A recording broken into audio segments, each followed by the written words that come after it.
Hello friends, welcome to my channel. Friends, मैं अनीता और आज मैं आपको बताने वाली हूँ आईपीओ के बारे में। आईपीओ का फुल फॉर्म है इनिशियल पब्लिक ऑफरिंग।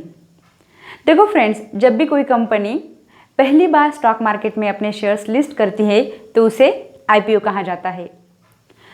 जब कंपनी को अपना कैपिटल रेज करना होता है तब कंपनी क्या करती है, स्टॉक मार्केट में शेयर्स लिस्ट करती है।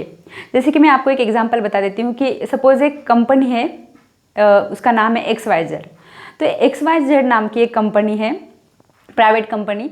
तो वो कंपनी का जो ग्रोथ है वो अच्छी चल रही है, अलग अलग ब्रांचेस ओपन हो रहे हैं, बिजनेस जो है वो बढ़ रहा है। लेकिन कुछ सालों बाद क्या होता है कि जो कंपनी है XYZ, उसे फंड की कमी महसूस होती है अपना बिजनेस बढ़ाने के लिए। तब उसके पास ऑप्शंस होते हैं अलग अलग, जैसे कि वो कंपनी किसी रिलेटिव्स या फ्रेंड्स के साथ ये कर सकती है, मतलब उनसे फंड ले सकती है, या कोई बिजनेसमैन है वो उस कंपनी में इन्वेस्ट कर सकता है। और या फिर उसके पास और एक ऑप्शन होता है कि जैसे कि वो किसी बैंक से लोन भी ले सकती है कंपनी। लेकिन इन सारी चीज़ों में क्या होता है, एक लिमिटेशंस होता है कि कोई फंड भी कितना दे सकता है, रिलेटिव्स, फ्रेंड्स, या फिर बैंक से लोन भी लिया तो कभी ना कभी कंपनी को चुकाना पड़ता है, या फिर कंपनी के जो भी ग्रोथ है उसके ऊपर इम्पैक्ट भी हो सकता है। तो उससे अच्छा बेटर ऑप्शन कंपनी को ये होता है कि जो कंपनी के शेयर्स है या कंपनी का कुछ हिस्सा वो स्टॉक मार्केट में लिस्ट करे, यानी कि पब्लिक को वो कंपनी के कुछ शेयर्स सेल कर दे। तो उससे क्या हो जाएगा कि जो भी फंड आ जाएगा कंपनी के पास, और कंपनी क्या हो जाएगी, एक अपना बिजनेस को अच्छी तरह से ग्रो कर सकती है। तो इसीलिए कोई भी कंपनी क्या करती है, स्टॉक मार्केट में लिस्ट हो जाती है। तो ये तो आपको समझ में आ गया है कि कंपनी आईपीओ क्यों लाती है। तो ऐसा नहीं है अभी कि कोई भी कंपनी आईपीओ ला सकती है या कोई भी कंपनी स्टॉक मार्केट में लिस्ट हो सकती है।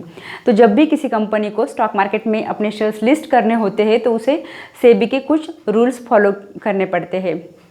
अगर वो कंपनी सेबी के उस नियम रूल्स के अंदर बैठती है तभी वो अपने शेयर्स स्टॉक मार्केट में लिस्ट कर पाती है। तो उस समय हर एक कंपनी को एक रेड हेरिंग प्रॉस्पेक्टस सेबी के पास सबमिट करना पड़ता है, जिसके अंदर वो सारी चीज़ें होती है कि जो भी फंड आएगा वो फंड कंपनी किस तरह से अपने कंपनी के ग्रोथ के लिए यूज़ करेगी। तो वो सारी चीज़ें उसके अंदर होती है। फिर वो सबमिट करने के बाद अगर सेबी के रूल्स के अंदर वो बैठ गई तब जाके वो कंपनी के शेयर्स लिस्ट हो जाते हैं। तो देखो फ्रेंड्स, तो ये वो जो शेयर्स होते हैं जो लिस्ट हो जाते हैं, तो आईपीओ लेते समय मतलब कौन ले सकता है, ये भी एक क्वेश्चन है ना कि आईपीओ के लिए कौन अप्लाई कर सकता है। तो कोई भी कर सकता है, ऐसा कुछ नहीं है। तो अप्लाई करते समय आपको क्या करना है, अगर आपके पास डीमैट अकाउंट है तो आप मतलब आईपीओ के लिए अप्लाई कर सकते हैं। लेकिन फ्रेंड्स, जब भी आप किसी कंपनी को अप्लाई करते हो तो आपको भी खुद का एक रिसर्च करना पड़ता है कि ऐसा नहीं कि आप कोई भी कंपनी को जो भी आईपीओ है उसके लिए अप्लाई करो। ऐसी बहुत सारी कंपनीज़ है कि लिस्टिंग गेन काफ़ी बढ़ा मतलब दी है आजकल की। अगर हमने हिस्ट्री देखी, जैसे कि डीमार्ट है, ठीक है ना, कि लिस्टिंग के बाद 200, 300, 400% ऐसे भी रिटर्न मिले हैं। बहुत ऐसी कंपनीज़ है लिस्टिंग के दिन या फिर 1 वीक में, 2 वीक में काफ़ी अच्छे रिटर्न दिए हैं। मतलब कुछ लोग तो ऐसा भी करते हैं कि उन्होंने उनको मतलब आईपीओ के लिए उन्होंने अप्लाई कर दिया, उनको आईपीओ का 1 लॉट 2 लॉट मिल गए, तो अगर प्राइस डबल हो गई तो अपने पैसे निकाल लेते हैं और जो बचे वाले हैं उसे होल्ड करते हैं। देखो फ्रेंड्स, ये आपको थोड़ा सा मतलब कंफ्यूज हो सकता है, मैं और सिंपल तरीके से बता देती हूँ आपको। जब आप आईपीओ के लिए अप्लाई करते हो तो वहाँ पे क्या होता है, आपको लॉट साइज़ के हिसाब से अप्लाई करना पड़ता है। मतलब ऐसा नहीं है कि आपको 2000, 3000, 5000 कुछ भी अमाउंट आप इन्वेस्ट कर सकते हैं आईपीओ के लिए, ऐसा नहीं होता है। वहाँ पे कुछ फिक्स लॉट्स होते हैं जब भी आईपीओ आता है। जैसे मैं आपको एग्जांपल के लिए बता देती हूँ कि सपोज एक कंपनी का लॉट साइज़ है कंपनी की 100 शेयर्स एक लॉट में है, और उसकी जो प्राइस है सब शेयर्स की मिला के हो गई 15,000, ठीक है, 150 पर शेयर, इस तरह से कुछ प्राइस है। तो अगर आपको एक लॉट के लिए अप्लाई करना है तो मिनिमम आपको 15,000 चाहिए। अगर आपको लग रहा है कि ज़्यादा लेने हैं शेयर्स, मतलब अप्लाई करना है आईपीओ के लिए, तो आपको उसके मल्टीप्लाई में लेना पड़ेगा 15, मतलब 30,000 या 45,000, इस तरह से आपको क्या करना है, अप्लाई करना पड़ेगा। ऐसा नहीं कि आप 20-25,000 ऐसा अप्लाई कर सकते हैं, ऐसा नहीं। यहाँ पे लॉट साइज़ के हिसाब से अप्लाई करना है। और ये भी नहीं है कि आपने जितने लॉट के लिए अप्लाई किया है उतने लॉट आपको मिल जाएंगे, ऐसा नहीं है।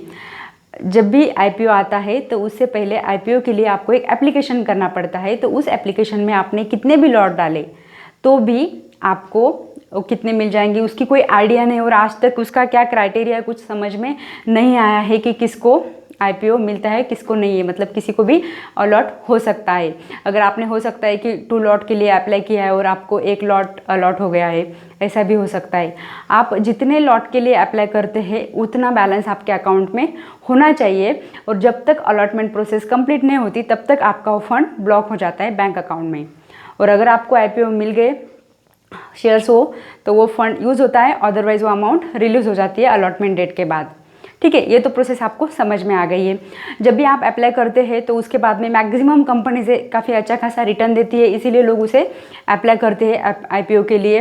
1 दिन में 2 दिन में भी आपका फ़ंड डबल हो सकता है। लेकिन ऐसा नहीं कि हर एक कंपनी का इस तरह से लिस्टिंग गेन हो जाए। तो हो सकता है कि कुछ कंपनी से उसमें आपका लॉस, मतलब लिस्टिंग के समय कुछ प्रॉफिट ज़्यादा नहीं होगा या कम भी हो सकती है प्राइस। तो इसलिए आपको क्या करना है, सबसे पहले उस कंपनी के बारे में आपको खुद को भी कुछ रिसर्च करना पड़ेगा। उस कंपनी के बारे में, वो कंपनी की आगे जाके क्या ग्रोथ हो सकती है, वो सारी चीज़ें आपको देखनी है। अगर आपको लग रहा है कि हाँ ये कंपनी काफ़ी अच्छी है, इसका फ्यूचर भी अच्छा रहेगा, तब आपने उसमें इन्वेस्ट करना ही चाहिए।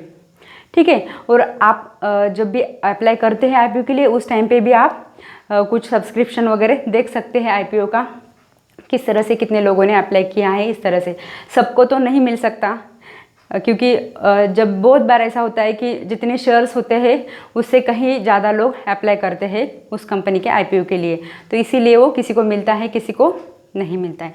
तो फ्रेंड्स, ये थी पूरी प्रोसेस IPO के बारे में कि IPO क्या है, IPO के लिए अप्लाई करना चाहिए या नहीं, या कंपनी कोई भी कंपनी IPO क्यों लाती है। आई होप आपको ये सारी कंसेप्ट क्लियर हो गई होंगी। अगर कुछ भी आपको डाउट है तो आप मुझे कमेंट सेक्शन में पूछ सकते हैं। और अगर वीडियो अच्छा लगा है तो इसे लाइक ज़रूर कर लेना और शेयर कर लेना अपने फ्रेंड्स एंड फैमिली के साथ, ताकि वो भी इस तरह से वीडियो देख सके।